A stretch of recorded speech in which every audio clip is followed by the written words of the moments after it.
છેલ્લા દિવસોમાં આપણે બજારની અંદર ઘણી બધી અનિશ્ચિતતાઓ આવતા જોઈ. આ અનિશ્ચિતતાઓની આપણને અંત પણ આવતો દેખાયો છે.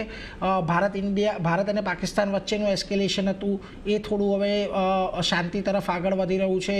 યુએસ ચીન વચ્ચેની ટ્રેડ ડીલ આપણને સાકાર થતી જોવા મળી રહી છે અને લેટર ઓન લગભગ આવતા અઠવાડિયામાં કે થોડા દિવસોમાં આપણને ખાસ કરીને રશિયા અને યુક્રેન વચ્ચે પણ શાંતિ કરાર માટેની એક વાતચીત થવા જઈ રહી છે. એટલે જે લોંગ ટર્મ માટે જે આપણને થોડીક સમસ્યાઓ દેખાતી હતી થોડો અંત આવી રહ્યો છે. કઈ રીતે હવે બજારની ચાલને તમે અહીંયાથી એન્ટિસિપેટ કરી રહ્યા છો? સો ગુડ આફ્ટરનૂન નીરજ. આપણે બહુ સરસ રીતે આઈ થિંક આપણે અમુક પોઈન્ટ પુટઅપ કરી દીધા છે. ગ્લોબલી આફ્ટર ડિસ્ટ્રક્શન કન્સ્ટ્રક્શન ની પ્રક્રિયા જે થવી જોઈએ તેનો આઈ થિંક એક પ્રોસેસ ચાલુ થઈ રહ્યો છે. એક તરફ યુદ્ધ બંધ થવા અને બીજી તરફ આઈ થિંક એમાંથી ફરીથી પાછું રિક્રિએશન કરવું. દરેક કન્ટ્રી જે આ સિચ્યુએશનમાંથી પસાર થઈ છે, પછી એ રશિયા યુક્રેન હોય કે ઇઝરાયલ, હજી થોડો સમય લાંબો લાગશે, પરંતુ આઈ થિંક જો એક વખત રીબિલ્ડિંગ પ્રોસેસ થવાનો ચાલુ થાય તો ઓટોમેટિકલી ગ્લોબલ ટ્રેડ અને ગ્લોબલ માર્કેટ એ ઓપન અપ થવાના ચાલુ થાય, which is fundamentally very important. છેલ્લા લગભગ 2-3 વર્ષથી ગ્લોબલ ટ્રેડ અને ગ્લોબલ માર્કેટ્સ સેન્કશન બેઝ ચાલી રહ્યા છે અને એને કારણે આઈ થિંક ઇમ્પેક્ટ નેગેટિવ ગણી રહી છે ઇન્ડસ્ટ્રી પર. પણ એક વખત જો એ ઓપન અપ થવાના ચાલુ થાય તો starting from easy movement of goods and services, bringing down the cost of logistics, bringing down and increasing the demand for the various products, bringing down the cost structure, એ બધા processes એક પછી એક unfold થવાના ચાલુ થાય તો global trade માટે બહુ સારો સંકેત આપણે જોઈ રહ્યા છે. અને કદાચ ઇન્ડિયા આ સ્ટેજની અંદર એક પ્રાઇમ નેશન તરીકે ઊભું થઈ રહ્યું છે કે જે ગ્લોબલી સપ્લાય ચેઇન મેનેજમેન્ટની અંદર ઇમર્જ થયેલું છે નંબર 1 પોઝિશન પર. મારું પોતાનું એવું બને છે કે આપણે માટે, આપણી ઇન્ડસ્ટ્રી માટે કદાચ આવનારો સમય લોંગ ટર્મ બેસિસ પર વ્યૂ લેતા હોઈએ તો ઘણો સારો દેખાઈ ગયો છે.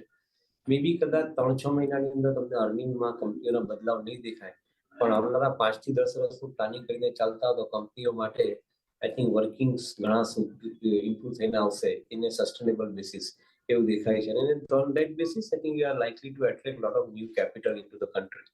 તો મારું પોતાનું એવું માનવું છે કે આઈ think we R heading in a good direction. Fortunately inflation down છે, ફોર્ચ્યુનેટલી ઇન્ટરેસ્ટ રેટ ઘટી રહ્યા છે, ફોર્ચ્યુનેટલી ડિમાન્ડ સિનારિયો ઇમ્પ્રુવ થઈ રહ્યો છે, fortunately cost structure under control છે અને પ્રોફિટ માર્જિન્સ કંપનીના બેટર થતા દેખાઈ રહ્યા છે. સો એવરી સિચ્યુએશનમાં I think we are remaining relatively more confident and more positive as far as industries outlook is concern. જો ઘણી બધી વસ્તુ અત્યારે થોડી પાટે ચડી રહી છે અને એક બહુ સારી વાત કરી કે જે ખાસ કરીને વિશ્વની અંદર અત્યારે થોડું સર્જનનું કામ થઈ રહ્યું છે, જે થોડુંક વિસર્જન તરફ જઈ રહ્યું હતું એને લઈને થોડીક હવે આશા જન્મી છે કે અહીંયાથી વૈશ્વિક અર્થતંત્ર આપણને થોડું આગળ વધતું દેખાય. પરંતુ દેવેનજી, આપણે માટે ખાસ કરીને અહીંયાથી મહત્ત્વનું એ પણ રહેવાનું છે, કારણ કે જો આપણે થોડા સમય પહેલાં ચર્ચા કરી રહ્યા હતા કે ભારત કદાચ પહેલો દેશ બને જે અમેરિકા સાથે ડીલ ફાઇનલ કરી શકે છે, પરંતુ એની વચ્ચે પહેલગામ અટેક અને ભારત પાકિસ્તાન વચ્ચેનું એસ્કેલેશન, આને લઈને ચીન થોડું અહીંયાથી યુએસ સાથે ફાવી ગયું છે આ બાબતને લઈને. તમને લાગે છે કે ભલે અત્યારે 90 દિવસ માટેની એક નાનકડી ડીલ છે, પરંતુ કદાચ એક્સટેન્ડ પણ કદાચ આપણને થતી જોવા મળે તો ભારત માટે જે આપણે થોડું એન્ટિસિપેટ કરી રહ્યા હતા કે ભારતને થોડોક ફાયદો મળશે, શું ટૂંકા ગાળે એના પર તમને કોઈ અસર થતી દેખાય છે? અને લાગે છે કે આનાથી કોઈક આવનારા સમયમાં કે જે વૈશ્વિક ફ્લો ભારતની અંદર આવી રહ્યો છે કદાચ એમાં ચીન થોડોક ભાગ પડાવી લે? સૌથી મોટો એક ફેક્ટર જે છે કદાચ બહુ સાયલન્ટ છે ને કોઈ ઓબ્ઝર્વ નથી કરી રહ્યું.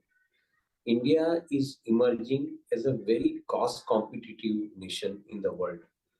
આજે તમારી cost of production and services gradually ઘટીને આવી રહી છે. ફોર એક્ઝામ્પલ, આપણી પાસે લાસ્ટ 10 વર્ષની આપણે હિસ્ટ્રી જોઈએ તો જ્યારે આપણી સપ્લાય ચેન અથવા લોજિસ્ટિક કોસ્ટ આપણી લગભગ 14% આસપાસ હતી, જે આજે આપણે સિંગલ ડિજિટમાં ઓલરેડી એન્ટર થઈ ચૂક્યા છે. ચાઇના જેવી કન્ટ્રીની અંદર લોજિસ્ટિક કોસ્ટ ઇઝ લગભગ 5 થી 6% વચ્ચે છે. આપણે કદાચ 8-9% આસપાસ છે અત્યારે. with the kind of infrastructure that we are building, અત્યારના એવી પરિસ્થિતિ ઊભી થઈ રહી છે કે we can even bring down our logistic cost in આવનારા 3 થી 5 વર્ષ. બીજો એક ફંડામેન્ટલ શિફ્ટ આપણે ત્યાં થઈ રહ્યો છે.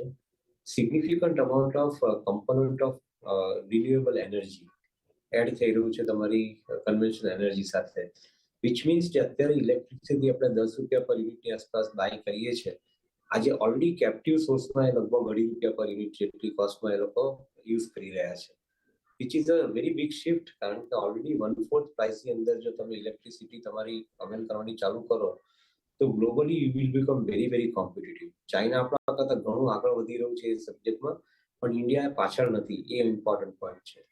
ત્રીજો મોટો ઇમ્પોર્ટન્ટ પોઈન્ટ એ છે કે ઇન્ડિયાની અંદર જે ઇન્ડસ્ટ્રી દરેક ક્ષેત્રની અંદર આગળ વધી રહી છે એ ફક્ત ડોમેસ્ટિક માર્કેટ કેટર નથી કરી રહી, પણ હવે લોકો એક્સપોર્ટ માર્કેટ પણ સાથે સાથે કેટર કરી રહી છે.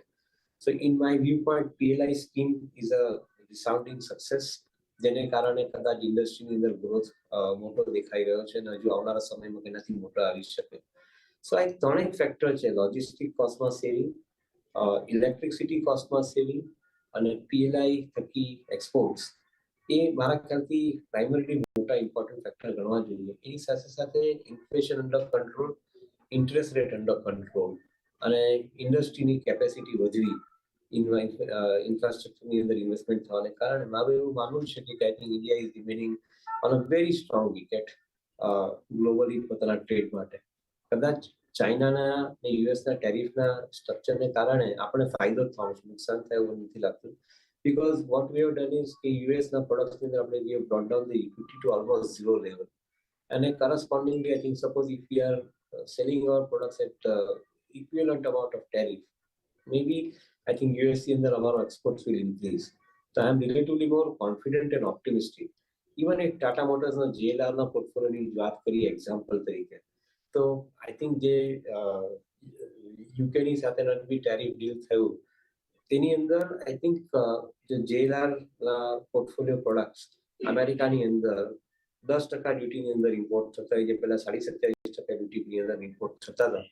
તો ઓબ્વિયસ છે કે sale of JLR products with cars will increase અને એની direct impact company like Tata મોટરને મળવાની સ્ટાર્ટ થાય. તો આઈ થિંક આ બધી જે પોસિબિલિટીઝ આપણે લોકો અત્યારના એક્સપિરિયન્સ કરવા જઈ રહ્યા છે એ મારા ખ્યાલથી બહુ મોટી થઈ રહી છે અને I would relatively even very very confident about the prospects going forward. બહુ સારી રીતે દેવેનજીએ સમજાવ્યું છે કે કઈ રીતે ભારત ચીનને અહીંયાથી કોસ્ટ ઇફેક્ટિવનેસ એટલે કે ખર્ચ ઓછો કરવામાં સ્પર્ધા આપી રહ્યું છે અને એ આવનારા સમયમાં આપણા માટે એક આશીર્વાદરૂપ સાબિત થશે, એ અહીંયાથી ખાસ એક મત બનતો દેખાઈ રહ્યો છે. પરંતુ આપણે અત્યારે જે પરિસ્થિતિ પર છીએ, જે આ થોડા દિવસ પહેલાં હતા ત્યાંથી તો અત્યારે એ એસ્કેલેશનવાળી તણાવવાળી પરિસ્થિતિ થોડીક અત્યારે ઈઝ થતી દેખાય છે. પરંતુ આ આખી ઘટનાક્રમ બન્યા બાદ ભારત માટે હવે બીજી નવી એક ઓપોર્ચ્યુનિટી ઊભી થઈ છે, ડિફેન્સ એક્સપોર્ટ, કે જેના પર સરકાર પણ ખાસી એવી ભાર આપી રહી હતી. કારણ કે આ ઘટનાને લઈને ભારતે પોતાના સ્વદેશી હથિયારો ન માત્ર ચકાસી લીધા પરંતુ વિશ્વને પણ એ બતાવી દીધું છે કે ભારત પોતાના હવે ડિફેન્સના જે ઇક્વિપમેન્ટ્સ છે કે હથિયારો છે એ બનાવવા માટે સક્ષમ થઈ ગયું છે. તમને લાગે છે આની આજે આખી ઘટના બની છે, ઘટનાની થોડીક સારી અસર આવનારા સમયમાં ડિફેન્સ પર આપણને બનતી દેખાશે અને કદાચ થોડીક વધારે પણ આપણને અસર પોઝિટિવ આવતી જોવા મળે? એબ્સોલ્યુટલી. આઈ થિંક એને મેં પોઈન્ટ કવર કરી દીધો આગળ કે જ્યાં આગળ આઈ થિંક જે ઇન્ડસ્ટ્રીની અંદર તમારે માર્કેટ ઓપન થતા જાય છે, એમાં defence is one of the industry એની અંદર માર્કેટ ઓપન થતા જાય છે. એનું કારણ છે કે locally we are made in India પ્રોડક્ટ્સની અંદર આપણા જે પ્રોડક્ટ્સ દરેક ક્ષેત્રમાં કોસ્ટ કોમ્પિટિટિવ અને ટેકનોલોજીકલી એડવાન્સ લેવલના થતા જાય છે. I think we are becoming a good choice for global nations as far as the products are concerned, be it in defense sector, be it in railway sector, be it in electronic sector, or for that matter, even renewables now on આજની તારીખની અંદર. So in my viewpoint, I think we are remaining absolutely આપણે top level પર અત્યારની તારીખમાં આ સબ્જેક્ટની અંદર જતા જઈ રહ્યા છે. કદાચ તમે તમારા પ્રશ્નની અંદર એ વસ્તુ જાણવા માંગો છો કે કઈ કંપનીઓને આના કારણે બેનિફિટ થઈ શકે. મારું પોતાને કેવું માનવું છે કે માર્કેટે એક વસ્તુને થોડીક બેલેન્સ કરવી પડશે કે એક તરફ ડિમાન્ડ સિનારિયો સુધરી રહ્યો છે બીજી તરફ આપણે જે કંપનીઓ પ્રોડક્શન કરીને સપ્લાય કરે છે એનો ગ્રોથ તમે એક્સ્ટ્રાઓર્ડિનરીથી વધારે આવે એ વસ્તુ ભૂલી જાવ, એ નહીં આવી શકે. કારણ કે ડિમાન્ડ સિનેરિયો ભલે સુધરતો હોય પણ કસ્ટમરની બાય કરવાની જે ક્ષમતા છે એ કોઈ એક્સપોનેન્શિયલી વધી નથી જતી. હવે ડિફેન્સનો જ આપણે એક્ઝામ્પલ લઈએ, અત્યારે 11% જીડીપી ગ્રોથ ચાલતો હોય, દેશનું બજેટ પણ એ રીતે જીડીપીના ગ્રોથને ધ્યાનમાં રાખીને આ વસ્તુ હોય આગળ. I am talking 11% nominal GDP growth. એ દેશનું બજેટ પણ એ રીતે નોમિનલ જીડીપી ગ્રોથને ધ્યાનમાં રાખીને આગળ વધતું હોય એક્સપેન્ડિચર માટેનું, તો કંપનીઓને જે ગવર્મેન્ટ તરફથી ઓર્ડર મળશે ફોર એક્ઝામ્પલ ડિફેન્સ માટેના, એમાં એ લોકોને કદાચ દર વર્ષે આઈ થિંક 15% ગ્રોથ મળશે, કારણ કે પોતાના માર્જિન સાથે એડ કરો તો. આઈ ડોન્ટ થિંક ધેટ કે તમે એ કંપનીને 50, 60, 70, 80 પીમાં બાય કરો અને પછી તમે કમ્ફર્ટેબલી આ 15-20% ગ્રોથમાં આટલું પ્રીમિયમ આપીને તમે કમ્ફર્ટેબલી તમે એમને બાય કરી શકો આ સ્ટેજમાં. I don't think it is a justified one. So એક ચોક્કસ વસ્તુ છે કે જ્યારે પ્રોસ્પેક્ટ્સ ગ્રોથ માટેના મોટા દેખાય છે કે 4 કે 4.5 વર્ષમાં કંપની ડબલ થાય એના ટર્નઓવર, એના પ્રોફિટ્સની અંદર, એની સાથે જો એનો ભાવ તમે અત્યારની તારીખમાં 3 વર્ષ એડવાન્સમાં ઓલરેડી તમે ડિસ્કાઉન્ટ લઈને રાખી દો અથવા વેલ્યુએશન આપી દો, તો કદાચ તમને કમાવાનું એક જ વર્ષ મળશે 4 વર્ષમાં. And that is what is my concern. So I think એના પર એક ધ્યાન રાખવું પડશે. પ્રોસ્પેક્ટ્સ આર બ્રિલિયન્ટ, પરંતુ અર્નિંગ કરવું હોય ઇન્વેસ્ટમેન્ટમાંથી તો તમારે વેલ્યુએશન સાથે બાય કરવું પડશે. Otherwise expensive valuation can become harmful to you in your portfolio.